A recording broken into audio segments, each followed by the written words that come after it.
My teaching with VIPKid is going well.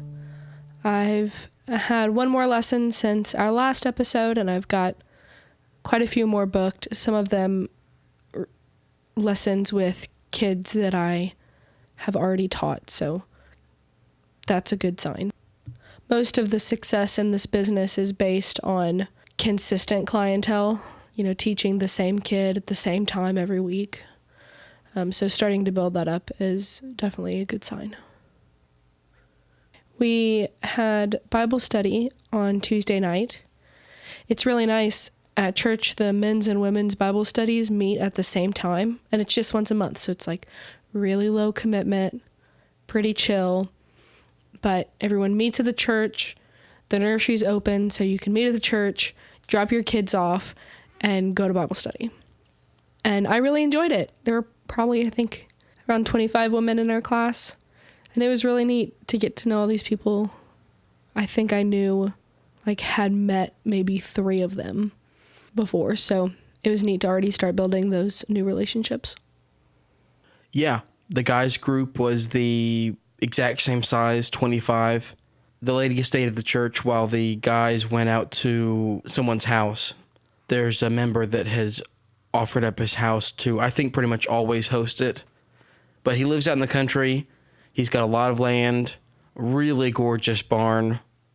I say barn like in air quotes, there's also an attached guest house. And he's got all the chairs and all the tables and stuff out there. And like last time we had a proper crawfish boil.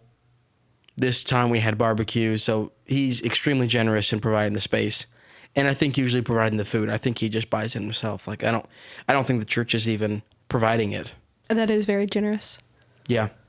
Our group was good. One of our board members has been giving the message lately. I'm not sure who used to give it. I guess maybe the pastor that was outgoing used to give it, because I know the guy who's giving it now is very nervous about it, and he hasn't really done this before. But he's been doing really well and bringing very down-to-earth messages. It was funny because he was always, whenever he was talking about Isaac this week, but he would say something about Isaac or about the Bible, and then he would look over at our interim pastor and say, "Is that right?" He's a leading member of the church. I'm sure he knows just as much about the Bible as our youth pastor. And in fairness, our youth pastor is going to seminary right now. So he probably also knows more than a lot of other youth pastors. But he was just always very deferential and very nervous about it. I sat in on the church filming this week for the first time. I think I may mention before that the media guy at the church had asked for help in filming some videos. We film our announcements every week at the church. So I kind of just sat in and watched how they filmed them. I have a few comments and stuff like that, but I tried to keep them to myself just to kind of ease my way into it. But that went well. Good. Today, Thursday, I went to my parents' house and took a few photos. My parents run a bed and breakfast, the HardemanHouse bed and breakfast. And they have been trying to amp up the website a little bit. They're now getting on Airbnb for the first time. So they've been trying to get a few updated photos of the rooms. I offered to help. I haven't looked at all the photos that I took today because it was just a few hours ago. I wasn't really that happy with them on first look. I mean, some things are out of your control. The rooms all look good, but a room being good in real life versus in a photo are different things, and it's kind of hard to... It's hard to make everything translate. It's kind of like listening to yourself talk on a recording. You sound different to yourself than you do in the recording. So I'm basically just trying to get the rooms back to how they look in real life. But it's difficult. It'd help if I had a slightly different lens, but ultimately that's just an excuse. There's nothing wrong with what I'm using right now.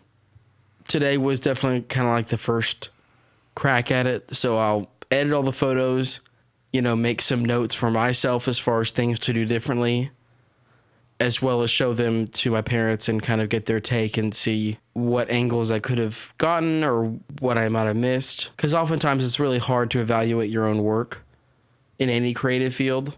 So I'll be curious to hear what they have to say about it. But it's just definitely a new experience. I generally take photos of like landscapes and travel stuff and people. And construction sites and related materials. Yeah. But indoor photography like this is just very challenging, mostly in regards to lighting. Once again, just because a room is light enough for you to see inside of it doesn't mean it's very conducive to good photography. And I don't have a lot of fancy lights.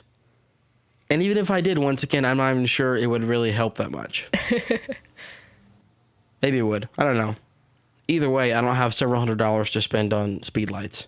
That's for sure. That'll kind of be my challenge. I'm not sure if I'll have time to work on it this week. It's unfortunate because I have the most time on the weekends to photograph. And obviously that's also when people are usually staying at bed and breakfasts. So I don't know that I really have much of a chance to take more photos this weekend. Today I just kind of worked it in on my lunch break, but that only gets you so far because I don't have all day for my lunch break. Wouldn't it be great if you had a lunch break that just lasted Monday through Friday? Well, I feel like it's a bright and tight week. Anything else? Nope. Alrighty. See you next time.